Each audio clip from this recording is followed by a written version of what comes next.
2 to 3 days at home and 2 to 3 days in an office was...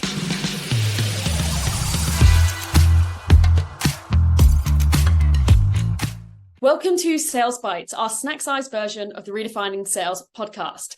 My name's Abby White, and I'm your host for this podcast. Today, we have got with us Tim Duggan. Some of you who've been following the Redefining Sales podcast for a while might have heard some of our earlier episodes with Tim Duggan, and we have got him back with us again. But this time, we're having a little bit of a different conversation where we're talking about the future of work. So Tim has recently released his new book, which for those of you watching on video will be able to see a little bit of a sneak peek of it, called Work Backwards. And the focus is all around how we work smarter and live better. So as a little bit of extra background, if you've not come across Tim's work before, prior to this book, Work Backwards, he also wrote Cult Status and Killer Thinking. He is an award-winning thought leader, particularly in the entrepreneur space. He has also run and scaled his own business, Junkie Media, and is a phenomenal thinker. And for me, what I really love the most about Tim is how he challenges my thinking. He raises some really thought-provoking questions, and everything he does, all the books he writes, are so well researched in massive amounts of substance. So grab your pad, your pen, sit back and enjoy. People are sort of nodding their head going, okay, yeah, I do feel overworked. I do feel sort of slightly disengaged, or, people manager listening and leadership listening. It's such a beast. Where do you start to unpack any shape or form of pathway forward? I'm glad you recognize how big a beast this topic is, because this was a real challenge to struggle with for a couple of years. I have the fortune of being able to, I don't work full time and I don't have kids. So two things that are a blessing to me and that are not the reality for many people. And with that time, though, I have been thinking about this and speaking to experts and traveling the world full time for the last couple of years to try and get what is the solution to this? And the solution is not perfect. And I don't want to give anyone the illusions that they're going to read this book and all of a sudden they're going to completely change and realize, this is the solution. However, there are some ways through this. There are ways that you can resolve some of those issues. So let's talk about those three big main ones: overwork, disengagement, and apprehension. The first one on overwork. The solution to this, and I'm not the first person to say this, I'm not going to be the last, is that we need to work less. 100%. We need to spend less time on work and more time on everything else that's important to us at work. That is easier said than done. It's easier for me to stand on a pedestal and say that you should work less. However, that is the ultimate solution. And we're living through this really interesting time right now where, due to the pandemic, we have the ability to experiment with tools that we didn't have in the past couple of years.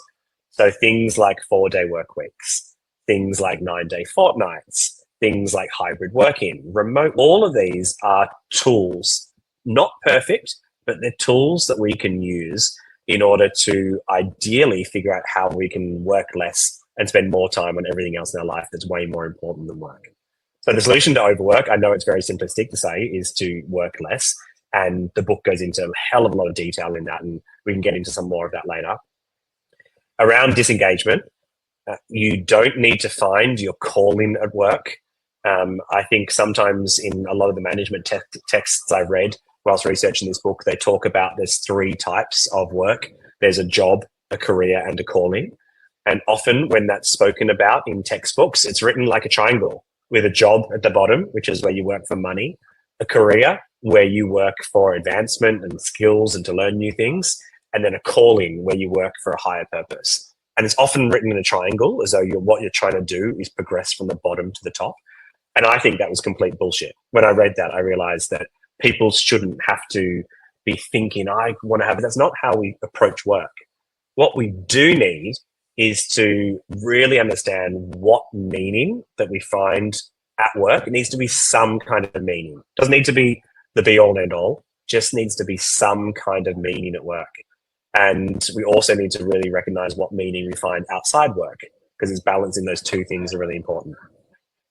And by doing that, we can be less disengaged with our lives. And the third one is around apprehension. And apprehension generally comes from fear of the unknown. It comes from not being prepared. It comes from not understanding what's going on. So the only way, the only option that we have to relieve our apprehension is to understand, study, learn, experiment, test, play with as much automation, artificial intelligence that we can to really understand it. If we just pretend it's not there, we're just going to get more and more apprehensive. It is here. It's not a thing that is going to exist in the future. It is here. We are trying to grapple with it on a legal, government, a societal level at the moment. And what you can do as a worker is to understand how it's going to impact your industry, how it's going to impact you personally, and try and grab hold of it to alleviate some of the apprehension. That's the book in a nutshell, talking through what the solutions are in those three areas. So there's so much to unpack there. So I think we need an extra 10 hours. If we go for the first one, I'm really curious on what you found in the research, because you talked about a 4-day week there. You talked about whether it's, the 9-day fortnight, about hybrid work. Something that I'm seeing at the moment is, as we've come back to work this calendar year, most people that I'm talking to are saying we're being forced back to the office at least X amount of days, whether that's 3 days a week. A lot of people are starting to also not have the choice in terms of not, any 3 days, but Mondays, so-and-so and so-and-so. So they're also getting dictated the days. And, personal bias in this statement I'm about to make, as a mum of a 5-year-old and speaking to other parents, they're finding it really, really challenging, because all of a sudden you're like, oh my God, I've got to drop the kid off at school at 9 a.m. I've also got to be in the office the other side of the city at 9 a.m. I'm being forced back to the office, and that just isn't working for me. So I've got that side of me, but I've also got the employer side of me that has a team and runs a business going, I do get some of the benefit when we're all in the office. Like, I had my team all together last week, and some of them had to fly down to Sydney, so we were all together. The benefit of the buzz of all being together, all being on the same page, the communication, some of that sort of side, I totally see both sides to it. So I'm curious what you found in the research in relation to your first point around, working less, whether that's the 4-day week, the hybrid work. What did you find in that space? Unsurprisingly, there is scientific research on every side of this debate. And it's probably one of the most researched areas at the moment, because we have never had a global experiment on work in the same way that we did during the years from 2020 to 2022. That was a wild, wild time where most of the world all had to adapt in very, very quick time to something that was completely new. And it's going to take us decades to unwind from that, figure out the lessons. And there's a couple of principles that I think about when it comes to this. One of the first principles is there's always been a push and pull between an employer and employee. So the boss saying, we want you to do this, and the employee saying, I want to do this. Up until 2020, almost all of that power was in the hands of the employer. The employer said, you're going to come into the office 5 days a week. You're going to earn $100,000. You are going to work from 9 till 6 every day, and you're going to have this amount of time off. And they had almost all of the power. Then in 2020, that power flipped dramatically, quickly, head-spinningly fast to the employee, where the employee said, well, not the employee, the pandemic said, and the employee had to deal with, I'm at home in my home office. I want to work these hours. I am only going to come into the office on these days, and this is how I'm going to fit that around my life.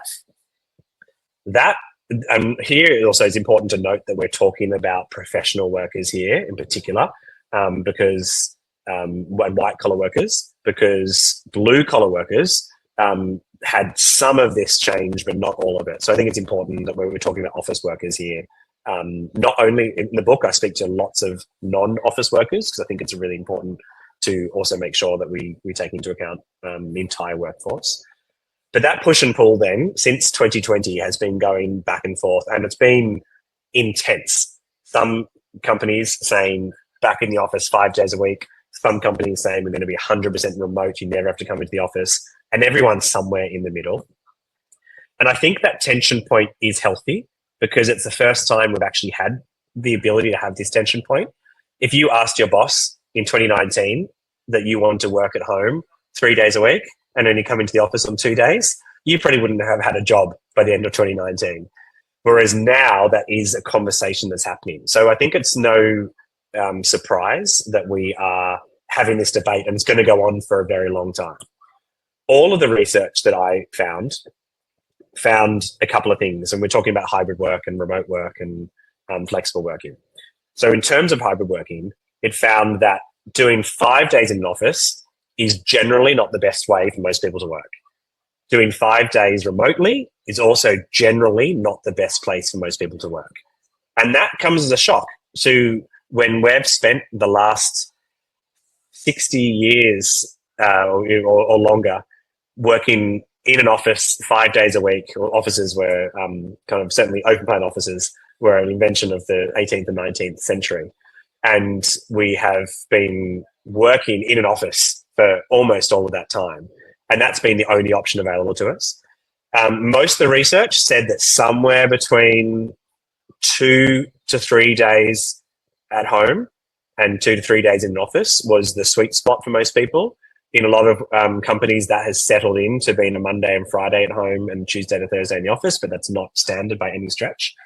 And that seemed to be the best mix to allow for actions, all of the good stuff that you get from being in office, combined with all of the deep work, all the flexibility you get from being at home. So that's what most of the research is starting to settle in at the moment. But for every argument that you want to have, you can find a research study that backs it up. And I think that's the important part, that it's really personal, depending on your work situation and what you need to get done.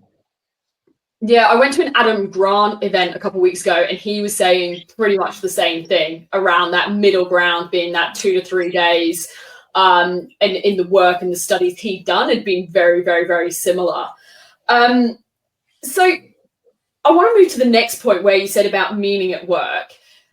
I'm curious on your take on this. Do you see that as the responsibility for the leaders? And I'm thinking of, the Simon Sinek's and stuff like that, of, the start with why and making sure that, our teams understand, their part and the role they play and why they're doing this and connecting to the higher purpose?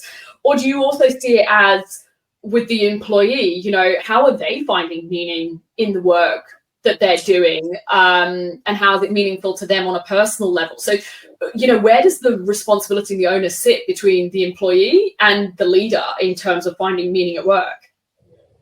What a great question. That's an interesting question. It's a topic I've been thinking deeply about, because the owner, a business owner, a C-suite executive, someone at the top, should, of course, set the meaning or purpose of what you're doing at work. And I think for some people, that is really useful. For some people, it helps direct where they go.